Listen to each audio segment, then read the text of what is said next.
Hello everyone, welcome to Malik's chemistry classes. मैं हूं doctor Malik. आज इस वीडियो में हम बात करेंगे मेथड्स टू राइट और predict rate law expression from the given mechanism of a complex reaction. Last video में हमने पढ़ा था कॉम्प्लेक्स रिएक्शंस क्या होते हैं, कॉम्प्लेक्स रिएक्शंस की मैकेनिज्म किसको बोलते हैं और मैकेनिज्म के कौन से स्टेप को रेट डिटरमाइनिंग स्टेप कहते हैं। ये सब हम लास्ट वीडियो में डिस्कस कर चुके हैं। आज हमें पढ़ना है कि अगर कॉम्प्लेक्स रिएक्शन का मैकेनिज्म हमें गिवन है, उस मैकेनिज्म के बेसिस पर हम किस टाइप से रेट लॉ एक्सप्रेशन प्रेडिक्ट कर सकते हैं for a given complex reaction. Clear? Last videos अगर आपने नहीं देखे हैं उन वीडियोस को जरूर देखिए ताकि सब आपको समझ आता रहे इजीली आने वाले वीडियो में। और चैनल को आपने सब्सक्राइब नहीं किया है तो चैनल को सब्सक्राइब करिए ताकि आने वाले वीडियो आपको मिलते रहें। तो आइए आज के टॉपिक पर चलते हैं, methods to write rate law expression from the given mechanism of a complex reaction। यहाँ पर हम बात कर रहे हैं, इसको तीन केस हम यहाँ पर लेंगे, तीन केस में डिवाइड करेंगे। पहला केस उन केमिकल रिएक्शंस की बात कर रहा हूँ, उन कॉम्प्लेक्स रिएक्शंस की बात कर रहा हूँ जिनके मैकेनिज्म में हमें रेट डिटरमाइनिंग स्टेप गिवन है और साथ साथ रेट डिटरमाइनिंग स्टेप के रिएक्टेंट साइड में कोई इंटरमीडिएट प्रेजेंट नहीं है। तो यहाँ पर केस वन में हम उन मैकेनिज्म की बात कर रहे हैं व्हेन RDS इज गिवन, यानी rate determining step is given and no intermediate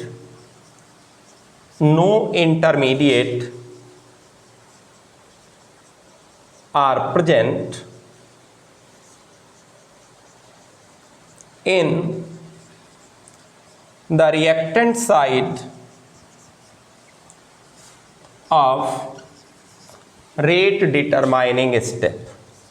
rate determining step के रिएक्टेंट साइड में कोई इंटरमीडिएट नहीं होगा और मैकेनिज्म आपको गिवन है। साथ साथ ये भी बता दिया गया है कि स्लो स्टेप कौन सा है और स्लो स्टेप को आप क्या बोलते हैं, रेट डिटरमाइनिंग स्टेप बोलते हैं। जैसे क्वेश्चन है आपका, for a complex reaction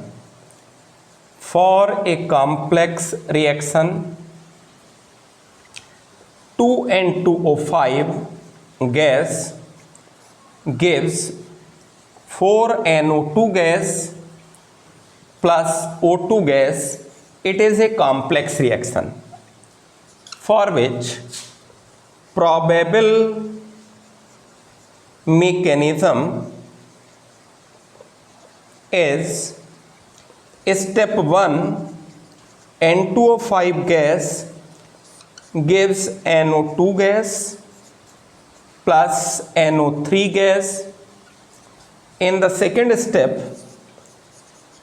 NO3 gas plus N2O5 gas gives 3NO2 gas plus O2 gas। ये आपका है step 1 which is a slow step और second step is fast step. Step 1 आपका स्लो है और स्टेप 2 आपका फास्ट है। तो इतना आप लोगों ने लास्ट टर्न पर समझ लिया था। In the given mechanism of a complex reaction the slowest step of mechanism is always rate determining step और rate controlling step, also called RDS। Slow step के बेसिस पर हम किसी भी कॉम्प्लेक्स रिएक्शन का रेट लिखते हैं और स्लो स्टेप आपका रेट डिटरमाइनिंग स्टेप होता है। यहाँ पर जो आपका स्लो स्टेप है वो फर्स्ट है, फर्स्ट स्टेप स्लो है तो ये आपका RDS हुआ। और ये आप देख रहे हैं कि first step which is rate determining step, there is no intermediate are present in the reactant side of rate determining step. First step के रिएक्टेंट साइड में कोई भी इंटरमीडिएट प्रेजेंट नहीं है in the given probable mechanism of a complex reaction. तो ऐसे case में बहुत सिंपल है, सबसे सिंपल केस है ये, इसमें आपको कुछ भी नहीं करना है। कि देखिएगा रेट क्या होता है, रेट होता है आपका रेट कांस्टेंट के into concentration of reactant raise to the power, है ना, raise to the power of this stoichiometric coefficient. देखिए अगर ये रिएक्शन एलिमेंट्री होता तो एक स्टेप में हो जाता, एक स्टेप में होता तब आपका रेट लिखते ओवरऑल कॉम्प्लेक्स रिएक्शन के बेसिस पर। but this reaction is not an elementary reaction. This reaction is a complex reaction which takes place in 2 steps, है ना. Therefore rate of this chemical reaction not written on the basis of overall complex reaction or on the basis of law of mass action, but rate written on the basis of experimental data. और experimental data क्या है? Mechanism, है ना.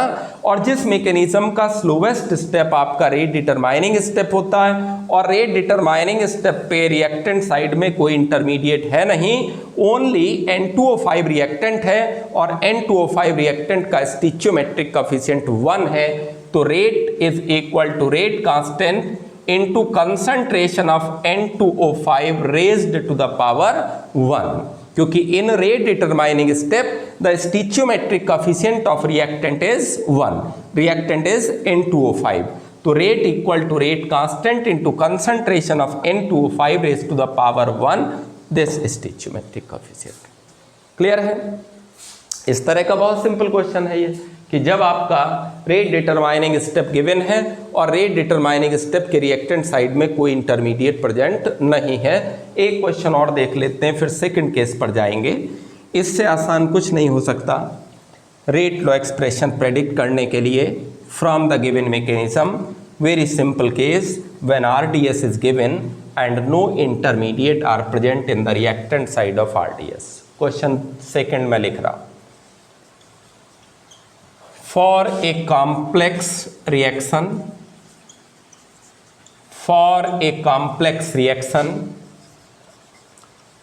2NO plus 2H2 gives N2 plus 2H2O. Probable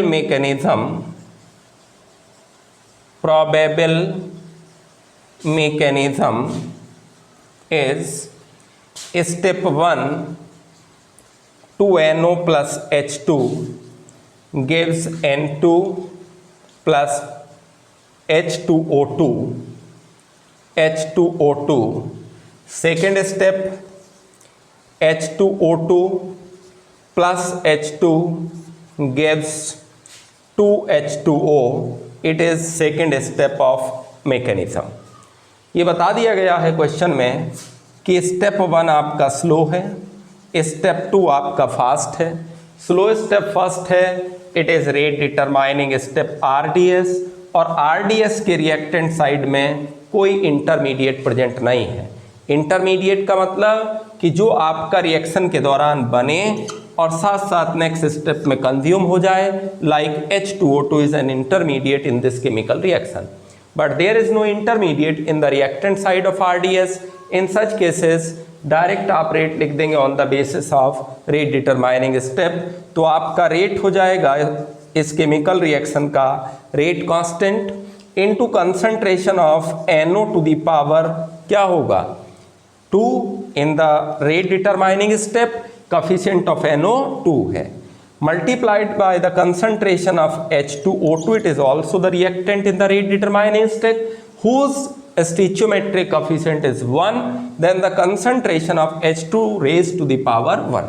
जबकि overall complex reaction में H2 का coefficient आपका 2 है, तो लॉ ऑफ मास एक्शन के बेसिस पर थ्योरेटिकल रेट लिखेंगे तो पावर 2 आएगा, लेकिन एक्चुअल में एक्सपेरिमेंटल रेट में concentration of hydrogen raise to the power 1. ये आपका रेट लॉ एक्सप्रेशन हुआ ऑफ दिस केमिकल रिएक्शन. पहला केस हमने पढ़ा when RDS is given and no intermediate are present in the reactant side of RDS. Next बात करते हैं, second case की बात करते हैं. सेकंड केस की बात करते हैं, देखिएगा case second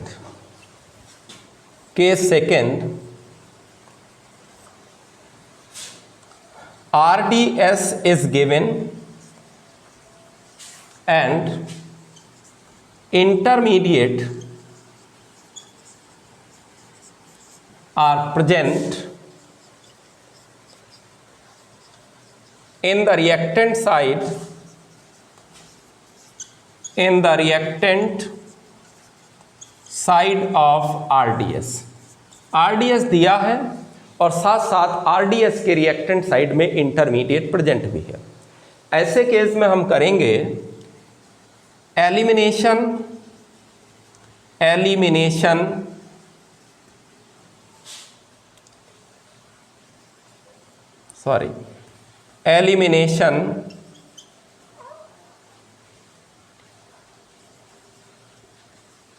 of intermediate by applying equilibrium approximation, बहुत इंपॉर्टेंट है, समझना है। बाय अप्लाइंग इक्विलिब्रियम अप्रॉक्सीमेशन, यानी चूंकि यहां पर आपका आरडीएस के रिएक्टेंट साइड में इंटरमीडिएट प्रेजेंट है, तो जब आप आरडीएस के बेसिस पर रेट लिखेंगे तो रेट में आपका कंसंट्रेशन ऑफ इंटरमीडिएट आ जाएगा। उस इंटरमीडिएट के कंसंट्रेशन टर्म को आपको एलिमिनेट करना होगा, ठीक है, बाय अप्लाइंग इक्विलिब्रियम अप्रॉक्सीमेशन। क्या है इक्विलिब्रियम अप्रॉक्सीमेशन, इस क्वेश्चन में समझते हैं। देखिए, for a complex reaction 2O3 gives 3O2. Probable mechanism is step 1, O3 gives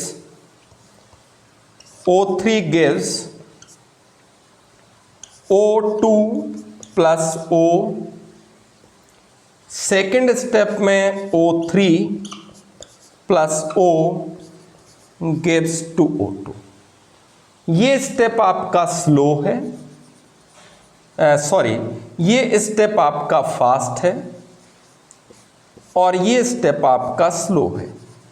first step fast है और सेकेंड स्टेप आपका स्लो है। Predict rate law expression, predict rate law expression, साथ साथ ये भी कह सकता है what is the order of this reaction. और ऑर्डर चाहिए तो रेट लॉ एक्सप्रेशन आपको पता होना चाहिए। तो on the basis of this given mechanism, first write the rate law expression, then determine the order of reaction by the sum of the powers of molar concentrations in rate law expression. Clear. अब देखिए कैसे यहां पर हम equilibrium approximation apply करेंगे। Out of these steps of mechanism, second step is slow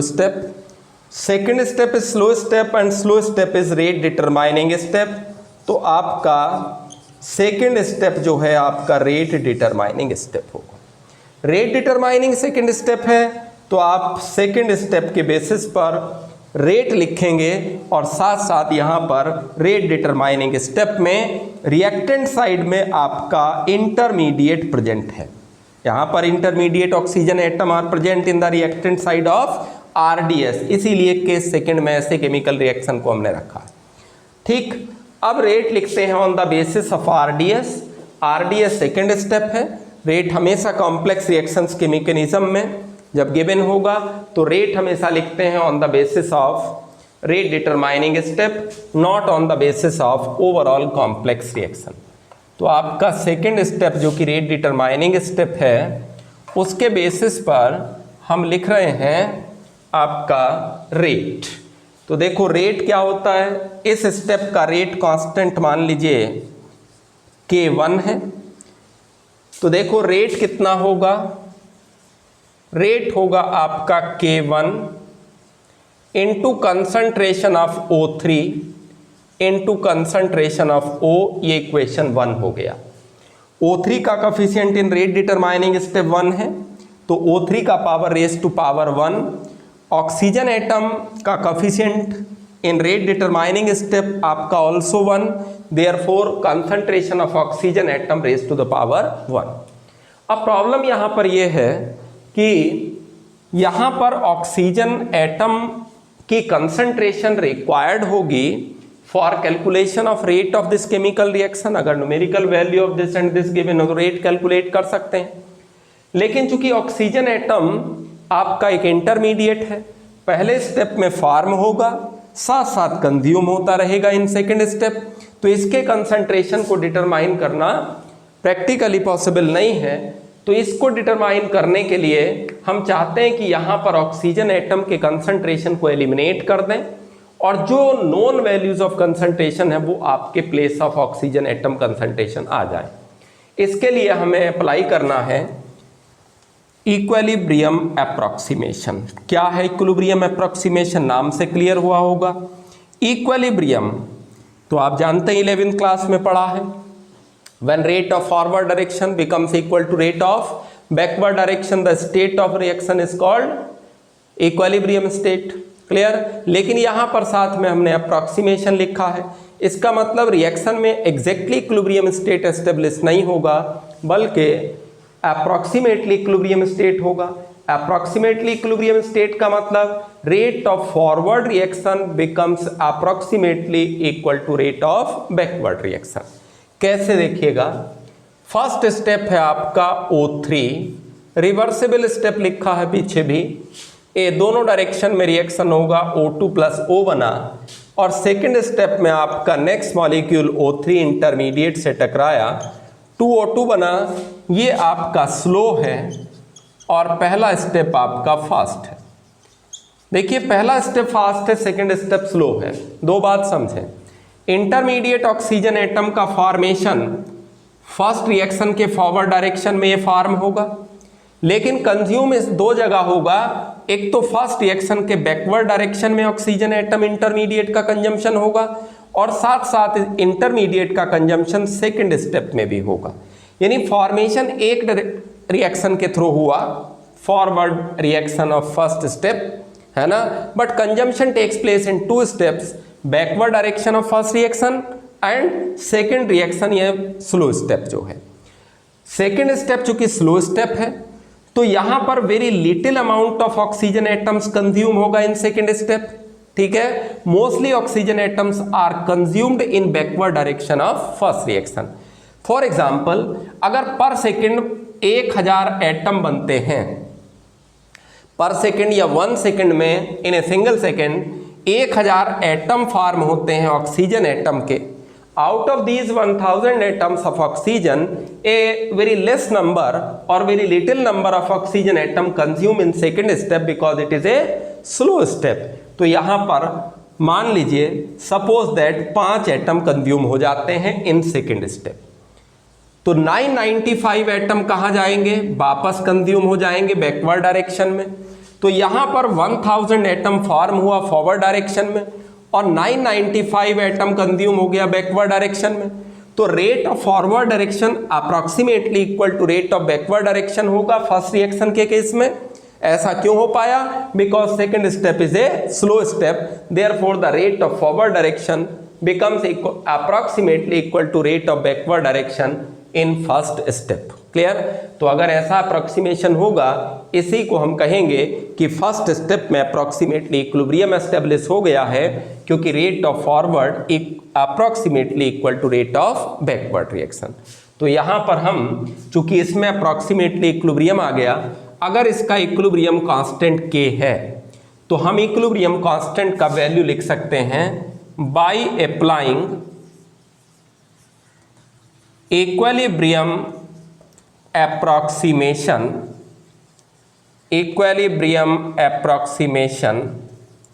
on step 1। पहले step पर equilibrium approximation लगाएंगे, मीन्स इक्विलिब्रियम कांस्टेंट का वैल्यू लिखेंगे कि इक्विलिब्रियम कांस्टेंट है, और किसी भी रिवर्सिबल रिएक्शन में equilibrium constant is the ratio of the concentrations of products to that of the concentration of reactant when equilibrium state is established in reversible reaction। ये आपका होगा concentration of product O2 into concentration of product oxygen atom upon concentration of reactant O3। First step में equilibrium लगाकर आपने equilibrium constant K का value calculate कर लिया, क्या लिख लिया। यहां से इंटरमीडिएट ऑक्सीजन एटम का वैल्यू कैलकुलेट कर सकते हैं oxygen atom concentration becomes equal to K into concentration of O3 upon concentration of O2। ये आपका इक्वेशन 2 हो गया। फर्स्ट इक्वेशन में हमने रेट लिखा on the basis of slowest step which is rate determining step, but intermediate concentration present in this rate law expression. इसको eliminate करने के लिए हमें concentration of oxygen atom calculate करना होगा इन terms of O3 and O2, ठीक है। For this purpose equilibrium approximation is applying in step 1 because the rate of forward reaction becomes approximately equal to rate of backward reaction. Clear? तो यहां से oxygen atom का substituting the value of concentration of oxygen atom from equation 2 to equation 1। Equation 2 से 1 में इसको रख देंगे तो rate of this reaction is equal to rate constant K1 into concentration of O3 into rate equilibrium constant K into concentration of O3 upon concentration of O2। Finally इसको हम लिख सकते हैं rate is equal to K1 into equilibrium constant of first step K concentration of O3 का square upon concentration of O2। ये final rate law expression आ जाएगा। ये आपका रेट लॉ एक्सप्रेशन आ गया। देख लीजिए, समझ लीजिए, ठीक है। यहां पर अगर ऑर्डर बताना हो तो देखिएगा पावर ऑफ O3 2 है तो order with respect to O3 आपका 2 होगा, और अगर नीचे O2 कंसंट्रेशन पावर 1 लिखा है ऊपर लाने पर -1 हो जाएगा, तो O2 के रेस्पेक्ट पे ऑर्डर -1 और ओवरऑल सम करेंगे तो 2 - 1 ओवरऑल ऑर्डर 1 आ जाएगा। ठीक है, तो इस तरह से हम रेट लॉ एक्सप्रेशन प्रेडिक्ट कर सकते हैं for a complex reaction when RDS is given in the mechanism and intermediates are present in the reactant side of RDS। Clear? एक क्वेश्चन और देख लेते हैं फिर आगे बढ़ेंगे थर्ड केस पर। नोट कर लिया होगा आपने, मैं इसको रफ कर रहा हूं। नेक्स्ट देखिएगा, एक क्वेश्चन और लिखता हूं, उसको आप करने की कोशिश खुद ट्राई करेंगे कुछ, फिर मैं आपको बताता हूं। नोट कर लिया? चलिए नेक्स्ट क्वेश्चन है आपका, for a complex reaction A2 plus B2 gives 2AB, probable mechanism is step 1 A2 gives 2A, ये आपका फास्ट स्टेप है। Second A plus B2 gives AB plus B, ये आपका स्लो स्टेप है। और third step A plus B gives AB, it is also fast step। Predict rate law expression इस reaction का विच is A complex reaction, rate law expression आपको predict करना है from the given mechanism. और ये आप देख रहे हैं कि यहाँ पर आपका स्लो स्टेप सेकंड है। स्लो स्टेप आपका रेट डिटरमाइनिंग स्टेप होता है, और रेट डिटरमाइनिंग स्टेप की जो रिएक्टेंट साइड है वन इंटरमीडिएट आपका प्रेजेंट है in the reactant side of RDS। Clear? सबसे पहले RDS के बेसिस पर रेट लिखते हैं। रेट क्या आएगा आपका? रेट आएगा rate constant K1, suppose that K1 rate constant, second reaction second step का रेट कांस्टेंट K1 है। कंसंट्रेशन ऑफ A इंटरमीडिएट का पावर 1, कोफिशिएंट 1 है इसका, और कंसंट्रेशन ऑफ B2 ये आपका raise to the power 1, it is rate law expression on the basis of rate determining step.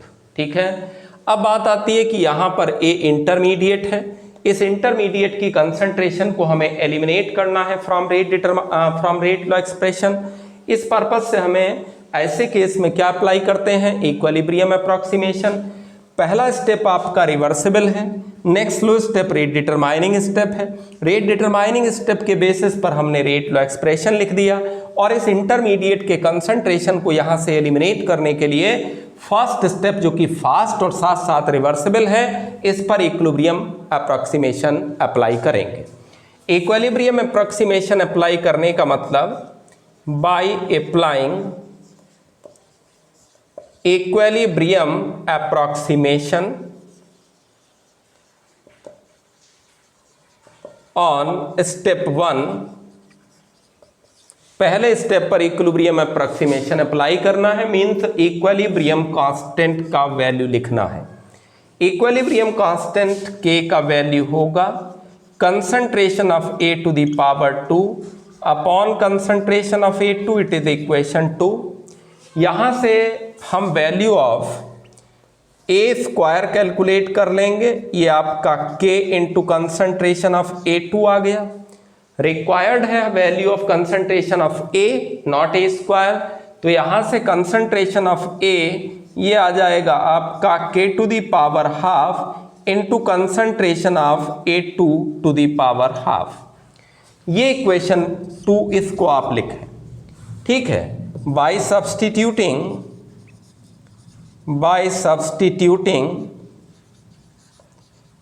Value of concentration of A from equation 2 to equation 1, 2 से 1 में रख देंगे value of the concentration of A which is an intermediate, ठीक है, bye calculating from equilibrium approximation. अब जब हम इस वैल्यू को फर्स्ट में रखेंगे तो देखिए क्या आता है आपका, ये आएगा आपका rate is equal to rate constant K1, ये है। इंटरमीडिएट A का कंसंट्रेशन ये कैलकुलेट कर लिया है, ये आएगा आपका K to the power half, जहां पर K1 rate constant of second step था, जबकि K जो आपका equilibrium constant of first reversible step है। नेक्स्ट आएगा आपका A2 concentration to the power half और इनटू कंसंट्रेशन ऑफ B2 वहां पर था ही।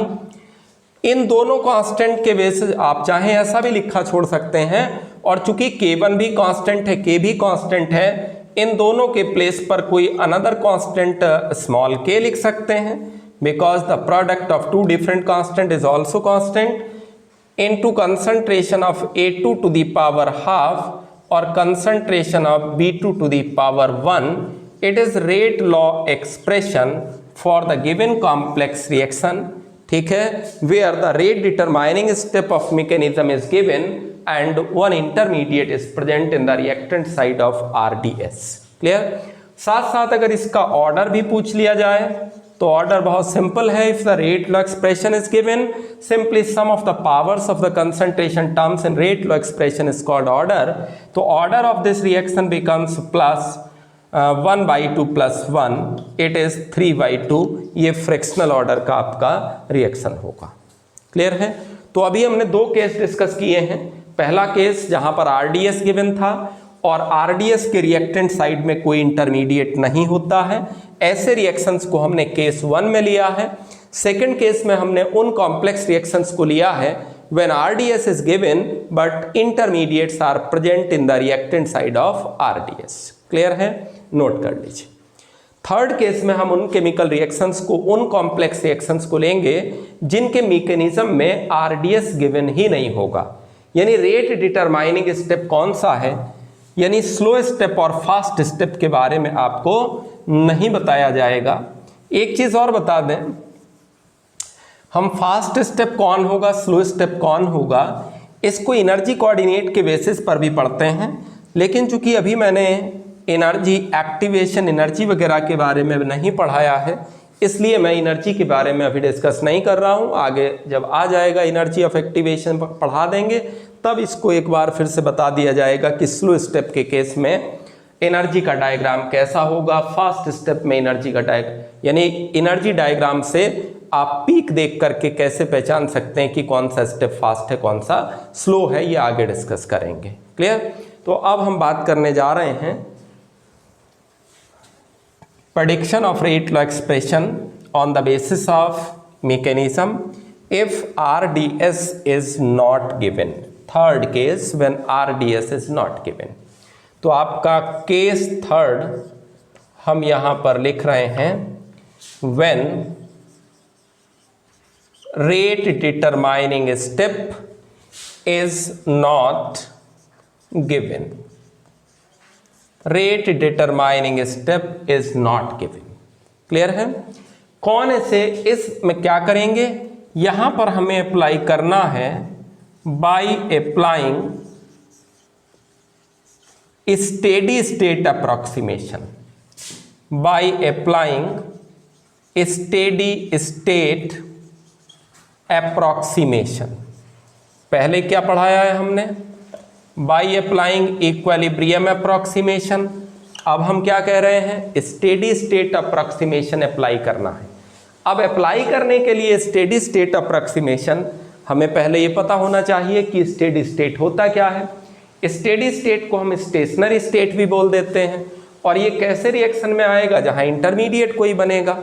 तो मान लीजिए आपका A गिव्स B और B से बनता है एक रिएक्शन में C। ये आपका रिएक्टेंट है, ये आपका प्रोडक्ट है। इन बिटवीन रिएक्टेंट और प्रोडक्ट अगर वन और more any other substance form होते हैं, दिस वन और मोर आर कॉल्ड इंटरमीडिएट्स। यहां पर ओनली वन इंटरमीडिएट है, इसको मैं लिख रहा हूं कि ये I है। I का मतलब यहां पर क्या है, इट इज एन इंटरमीडिएट, ये एक इंटरमीडिएट है।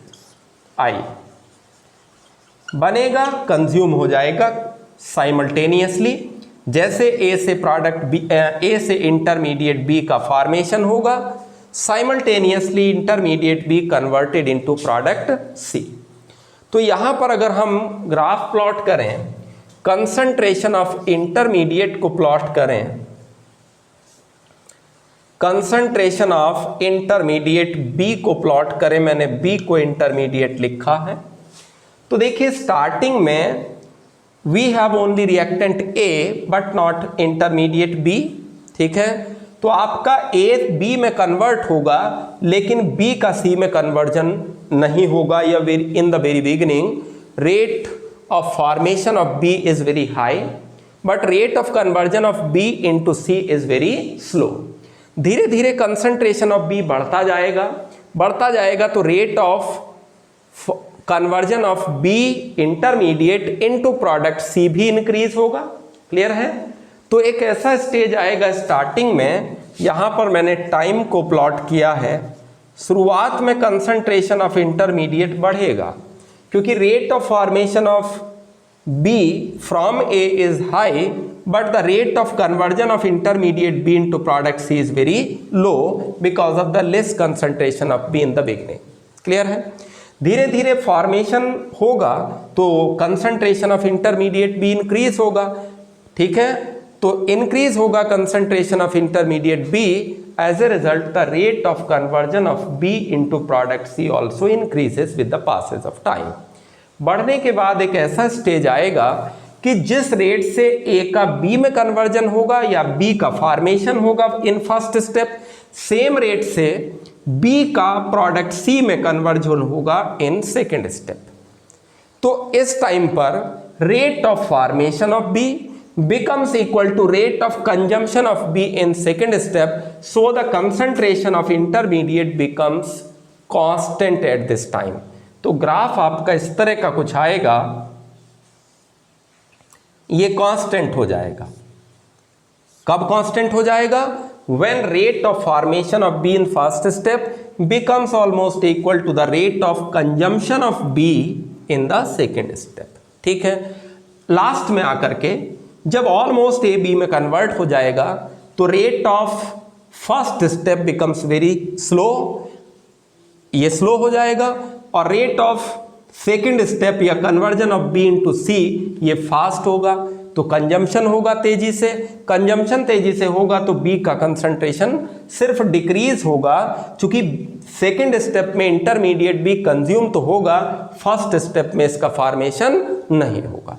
तो लास्ट में आकर के ये कंसंट्रेशन घटेगा, ये कंसंट्रेशन आपका डिक्रीज होगा लास्ट में आकर के।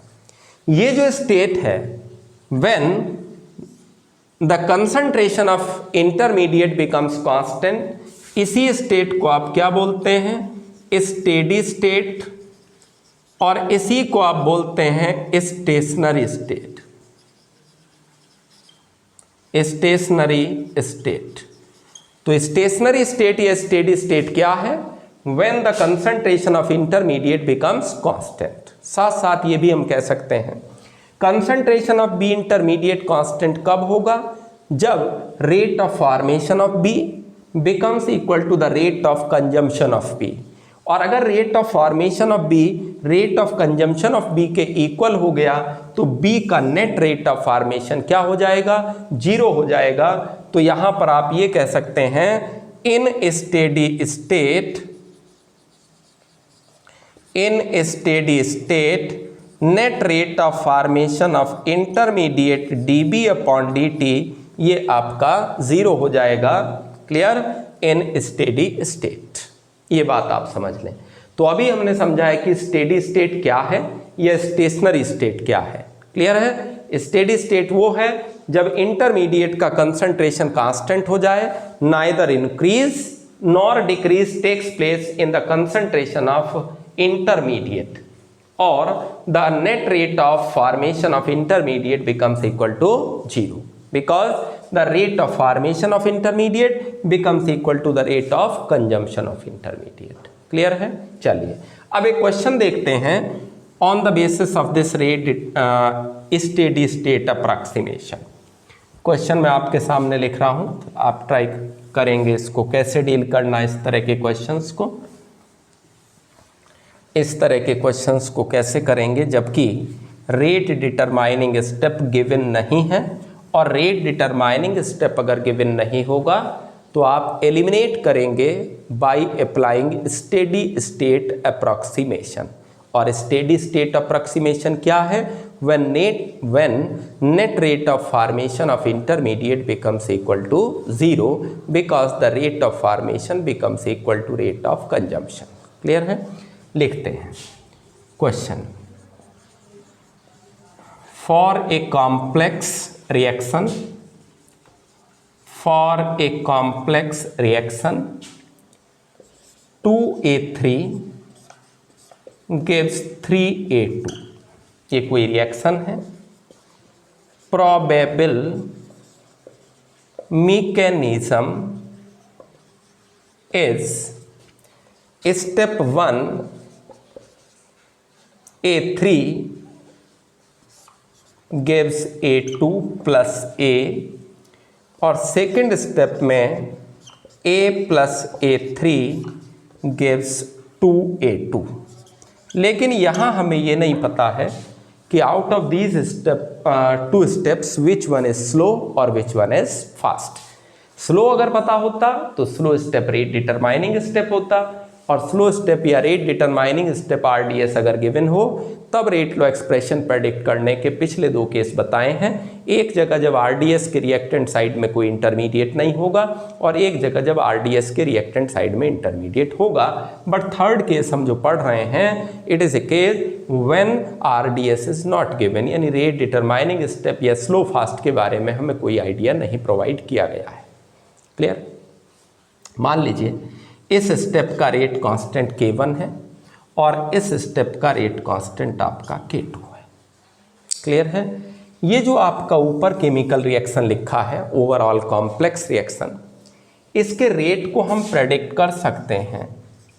Rate of this reaction is equal to, ये बताइए 2 स्टिचियोमेट्रिक कोफिशिएंट है और A3 आपका रिएक्टेंट है।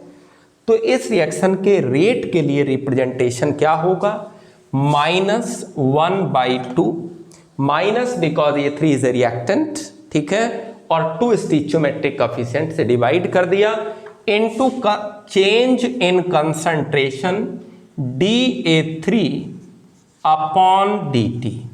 It is the rate of reaction in terms of reactant, in terms of rate of disappearance of reactant. Product है आपका A2, स्टिचियोमेट्रिक कोफिशिएंट आपका 3, तो rate of this reaction in terms of product is +1/3 into dA2 upon dt, ये आपका concentration होगा।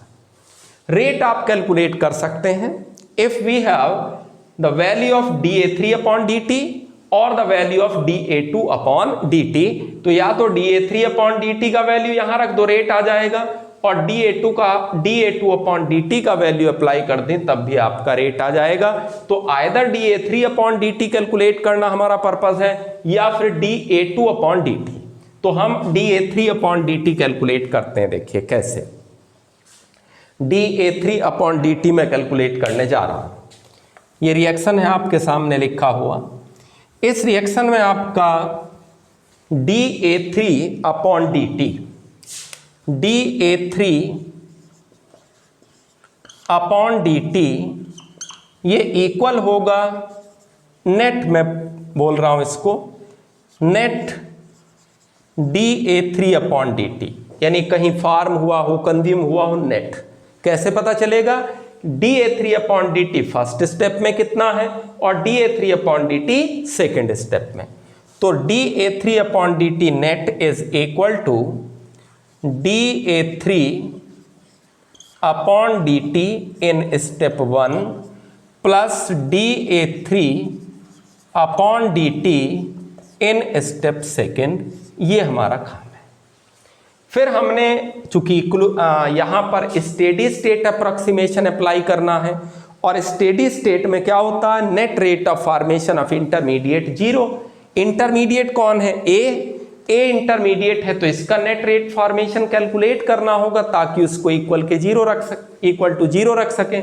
तो आपका dA upon dt net ये इक्वल होगा dA upon dt in step 1 plus dA upon dt in step second. ये भी हमें कैलकुलेट करना है। समझ आ गई बात? ये आपका स्टेप 1 है, इक्वेशन 1 है, ये आपका इक्वेशन 2 है। पहले स्टेप का रेट कांस्टेंट K1 है, दूसरे स्टेप का रेट कांस्टेंट K2 है। हम इन दोनों स्टेप का अलग अलग रेट लिख सकते हैं।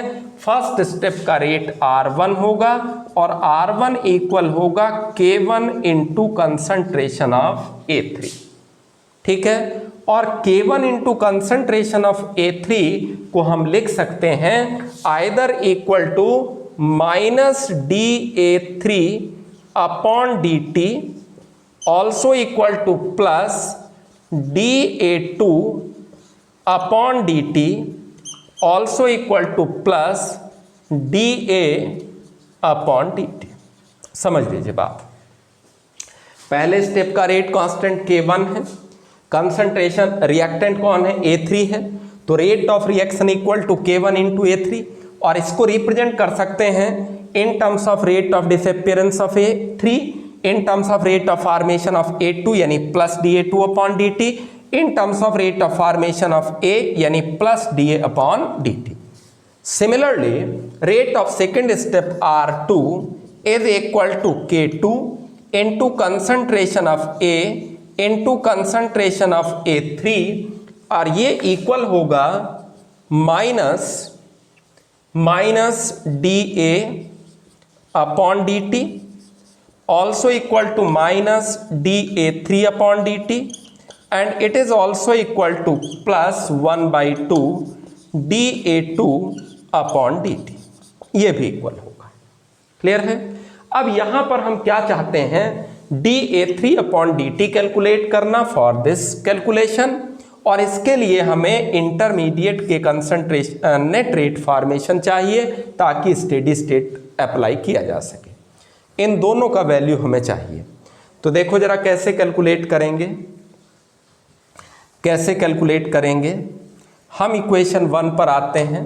यहां हमें कैलकुलेट करना है dA3 अपॉन dt। ध्यान रहे net rate of formation of A3, net लिख दे रहा हूं इसको, कितना होगा dA3 upon dt in first. क्या है dA3 अपॉन dt फर्स्ट में, फर्स्ट स्टेप में, फर्स्ट स्टेप का रेट ये लिखा है, सेकंड स्टेप का रेट ये लिखा है। फर्स्ट स्टेप में dA3 अपॉन dt का वैल्यू कैलकुलेट करेंगे, माइनस इधर आएगा तो ये होगा minus K1 into concentration of A3।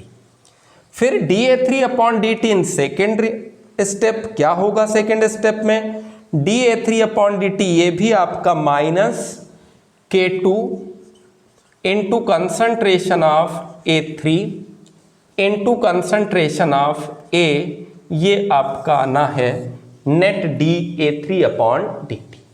Clear, first से प्लस सेकंड से, ये आ गया फर्स्ट से, ये आ गया सेकंड से। अब मुझे कैलकुलेट करना है, ये इक्वेशन मान लीजिए थर्ड है, ये आप लिखते हैं। अब हमें कैलकुलेट करना है net dA upon dt, net rate of formation of intermediate, ये यहां पर लिखा हुआ है। फर्स्ट स्टेप में dA अपॉन dt कितना है देखें जरा, ये है dA upon dt first step में, और ये किसके इक्वल होगा, ये इक्वल होगा K1 इंटू A3 के, plus dA upon dt second step में, देखें जरा dA upon dt second step में ये आ गया, ये माइनस साइन है ये इधर चला जाएगा, तो आपका minus K2 into A3 into A, ये आपका dA upon dt net rate of formation of intermediate. तो by applying steady state approximation, steady state approximation क्या है, net rate of formation of intermediate becomes equal to 0, यानी dA upon dt net it becomes equal to 0। जब आप इसको 0 रखेंगे तो K1 into A3 minus K2 into A3 into A, ये 0 के इक्वल हो जाएगा, या K1 into A3 is equal to K2 into A3 into A, intermediate A का कंसंट्रेशन आ गया K1 upon K2, concentration of A3 upon A3, यहीं पर इसको काट देते हैं तो ये आपका K1 अपॉन K2 आ जाएगा। ये K1 अपॉन K2 का वैल्यू कहाँ रखेंगे, इक्वेशन 1 में। तो from equation 3 dA3 upon dt net, ये कितना आएगा, minus K1 into A3 minus K2 into A3 और value of concentration of A2 which is K1 upon K2, ये कैंसिल हुआ K2, तो ये आ गया आपका minus 2 K1 into concentration of A3, net rate of formation of A3। क्या चाहिए था हमें रेट कैलकुलेट करने के लिए, dA3 अपॉन dt नेट, ये आ गया। यहाँ पर इक्वेशन जो भी था, ये नंबर जो सबसे पहले एक्सप्रेशन लिखा है, इसमें इस वैल्यू को अप्लाई कर देंगे, क्या आएगा देखिएगा, रेट आ जाएगा for this chemical reaction -1/2, value of dA3 upon dt which is this, तो ये आ गया -2K1 into concentration of A3, 2 से 2 कैंसिल, माइनस माइनस प्लस, तो आ जाएगा K1 into concentration of A3, rate of this chemical reaction. इस तरह आप from the given mechanism of a complex reaction rate law predict कर सकते हैं if rate determining step is not given. ये हमने केस 3 की बात की। तो मैंने यहाँ पर आज पढ़ाया है आपको methods to write rate law expression on from given mechanism, इसको 3 केस में हमने डिवाइड किया था। पहला, when RDS is given but no intermediate are present in the reactant side of RDS। Second case, RDS is given but intermediate are present in the reactant side of RDS. Case third, no RDS is given in the mechanism. Clear है? 3 तरीके से आप कर सकते हैं। इस तरह का क्वेश्चन आते रहते हैं, इसको बहुत बढ़िया से तैयार कीजिए, पढ़िएगा, पढ़ते रहिए, डेली क्वेश्चन करते रहिए, आपको मिलेंगे। कोई भी आप बुक कर रहे हो, मटेरियल से क्वेश्चन सॉल्व कर रहे हो, तो आपको डेफिनेटली इस टाइप के क्वेश्चन वहाँ पर मिलेंगे, आप उनको सॉल्व कर सकते हैं। कोई प्रॉब्लम आए कमेंट बॉक्स में डाल सकते हैं। नेक्स्ट वीडियो में हम बात करेंगे kinetics of zero order reaction, उसके बाद first order, second order, third order, nth order. ठीक है, तो नेक्स्ट वीडियो आएगा आपका, वहाँ पर हम डिस्कस करेंगे kinetics of zero order chemical reactions. ठीक है, थैंक यू, वेलकम।